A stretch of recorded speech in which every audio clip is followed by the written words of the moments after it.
When you think of Amazon, do you think of low prices, endless options, and fast delivery? You think of e-commerce? Well, you'd be wrong. You see, Amazon isn't just a retailer. They're not even a tech company. They're a supply chain empire. And it became a global leader not just by selling you stuff, but by mastering how things move. So let me ask you something. Us as consumers, why do we keep on coming back to Amazon? It's not always the cheapest, it's not always the best, but it's always the fastest. And over time, that became everything. Amazon has trained its customers to value speed. 1-day delivery, 2-day delivery, same-day delivery. If it takes a week, it feels ancient. So what does that mean for the business? Well, faster delivery, faster fulfillment equals higher conversions. This faster delivery equals repeat purchases. This speed creates loyalty. This speed creates more sales, and more sales creates more money. Amazon didn't win on quality, they didn't win on price, they won on time. And every competitor that couldn't match Amazon's speed, well, they bled their market share. You thought Amazon Prime was just a shipping perk. It's Amazon's greatest moat between the service they can provide and everybody else in the industry. In the 21st century, time spent in delivery, time saved in delivery isn't just money, isn't just sales, isn't just loyalty, it's market share. Now that's just the competitive advantage that their service provides. This part is where it gets serious. You see, most companies in these industries, they outsource their logistics, they outsource their supply chain. Amazon, well, they own their supply chain. You name it. The planes, the trucks, and now even the ships. Warehouses you'll find here in Australia, you'll find in North America and South America. Every corner of the world has their warehouses. Millions of meters. There's a renowned driver shortage worldwide.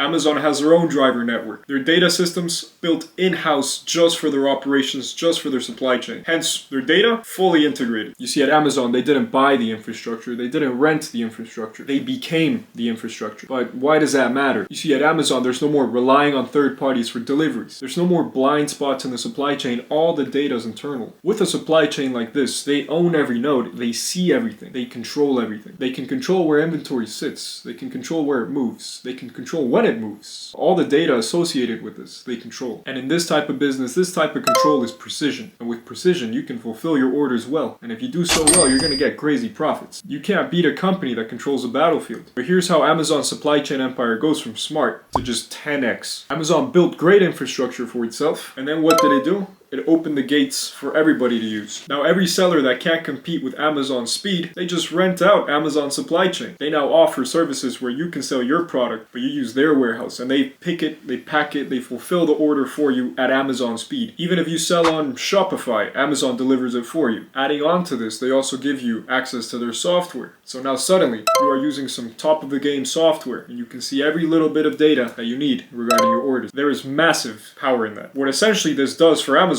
crushes their competition, and then it turns them into customers. Every box shipped through Amazon Logistics is margin. They simply win on the infrastructure, on the speed, on the transaction. They get paid to outcompete. In this case, you don't just lose the race, you pay the winner for running it better. Now here is the final piece of the puzzle. Amazon doesn't just have a global supply chain, it has a supply chain that gets better with scale. Let me explain. Most companies outsource supply chain functions, like warehousing, operations, like logistics, like procurement. So when a disaster hits, like a pandemic, they're stuck. Amazon is not. This is because Amazon owns everything. They own from the truck to the ship to the warehouse. So they don't depend on anybody to be available. They don't depend on anybody's rites of passage. That's called resilience. That's called supply chain survivability. That's called strength. And that's why Amazon doesn't stop moving. Every purchase, every delivery, every return of a package, every delay, Amazon learns. With the great integration of Amazon's data management systems and now AI, this is now possible. Their logistics will simply just get faster and more accurate with time. That's how they know what to stock near you before you even order it. Needless to say, with economies of scale, the more warehouses they build, the more trucks they own, the more ships they own, the cheaper it all becomes. Amazon didn't just build a global supply chain empire. It built one that's resilient, that learns from its mistakes, that becomes cheaper over time, and that beats all the other competition. Maybe not on price and maybe not on quality, but on time. That's why no competition can simply just catch up, because they're not just fighting a giant, they're fighting a giant that upgrades itself every day. Thank you for watching this video. If you liked it, if it provided any value, please make sure to subscribe and hit the like button. And stay tuned for more supply chain content.